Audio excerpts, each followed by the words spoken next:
Centrémonos en el tema del Banco de Desarrollo. ¿Cuál puede ser el impacto? ¿Hasta dónde podrá llegar? ¿De qué manera podrá pensarse en sus alcances? El Banco del Desarrollo, en primer lugar, implica poder tocar en otra ventana que no fuera aquella que siempre instaló el Fondo Monetario Internacional. De hecho, el Fondo Monetario Internacional no quiso nunca reformar sus estructuras. Incluso en plena crisis apostó a una salida neoliberal de la crisis del propio neoliberalismo. Quiso seguir con sus propias políticas. El Fondo de Desarrollo permite justamente que acudan otros países sin condicionamientos en términos de endeudamiento social, que es lo que ha hecho siempre el Fondo Monetario Internacional, igual que el Banco Mundial o el Banco Interamericano de Desarrollo. El Banco de Desarrollo nuevo creado en el seno de los BRICS además permite tener mecanismos de garantías para cualquier tipo de ataques especulativos. Es importante que entre el Banco del Desarrollo y el Fondo de Reserva estén siempre ahí para poder ayudar a cualquier país que no necesite acudir a un sacudón especulativo mundial, teniendo que sacar reservas de su propio Banco Central y generar un tipo de cambio no convergente con los objetivos de una política de desarrollo soberano. Esas son grandes ventajas.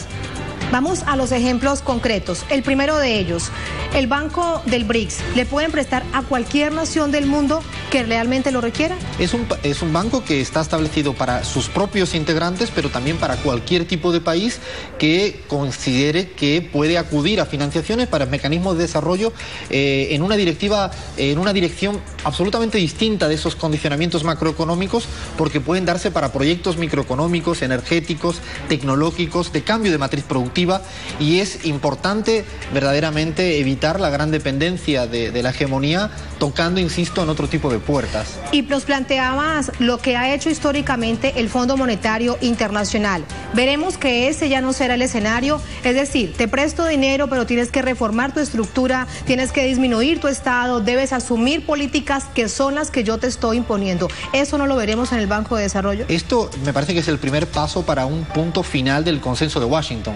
Y este nuevo casi consenso de fortaleza, me atrevería a decir, por haber sido la cumbre en Brasil allá, es clave en tanto que cualquiera de los países pueden tener mecanismos financieros frente a una restricción externa importante que está asolando a buena parte de los países de la región y del mundo por la contracción del comercio mundial. Esta caída de ese comercio mundial puede ser sustituido mucho más virtuosamente, sin acabar en aquella deuda eterna, que no deuda externa, que siempre garantizó el Fondo Monetario Internacional. El Banco de Desarrollo probablemente no tendrá ningún problema en generar una deuda externa siempre pagable, sin condicionamientos a la merma de soberanía de la mayoría de los países en la región y en el mundo. Seguimos planteando estos ejemplos para claridad de toda nuestra audiencia. Con respecto al Fondo de Reserva, nos hablabas de los fondos especulativos. Vamos al tema específico de Argentina. ¿Podrá, por ejemplo, el Fondo de Reserva atender la situación que está viviendo Argentina con respecto a los fondos buitre? Es decir, necesito 1.500 millones de dólares, tomo el Fondo de Reserva y no toco el Banco Central argentino. ¿Puede hacerse exactamente. eso? En enero hubo una compra millonaria de dólares de una gran multinacional, Shell. Esta compra de dólares ocasionó que el tipo de cambio de la moneda argentina se fuera desde 6 hasta 8. Lo importante no es el número, sino que varía la política económica soberana de un gobierno soberano.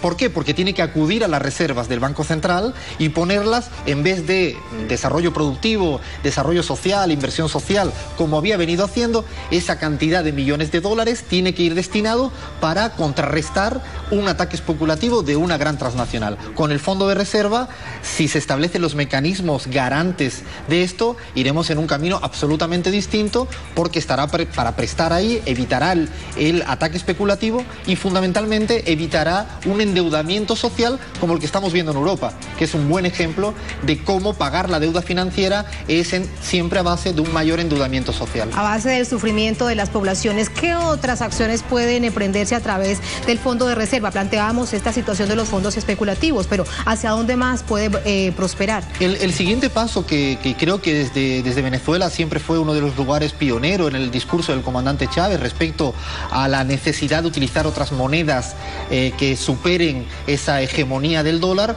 Creo que el establecimiento de este Fondo de Reserva es un primer paso para ir poco a poco estableciendo una cesta de canastas, una cesta de monedas diferentes en los cuales, ¿por qué hay que tener una transacción comercial entre Venezuela y Brasil pasando por el dólar si tienen monedas absolutamente diferentes? O entre Colombia y Venezuela por el comercio interregional tan potente que tienen. Es decir, podrían ser de moneda local a moneda local, sin necesidad de pasar por el dólar, algo como lo ya está planteándolo Rusia y China. Como se planteó en el sucre, que es una moneda inicial, como lo hacen ya Rusia-China, Rusia-Japón, como en UNASUR se estableció hace unos años de plantear transacciones comerciales que no dependan del dólar e incluso, y esto es otro dato interesante, que muchos países ya no tengan que tener la obsesión de acumular reservas en dólares, porque el dólar solo te vale siempre y cuando la moneda sea necesaria. ¿Por qué obsesionarse con seguir acumulando dólares en reservas si tus importaciones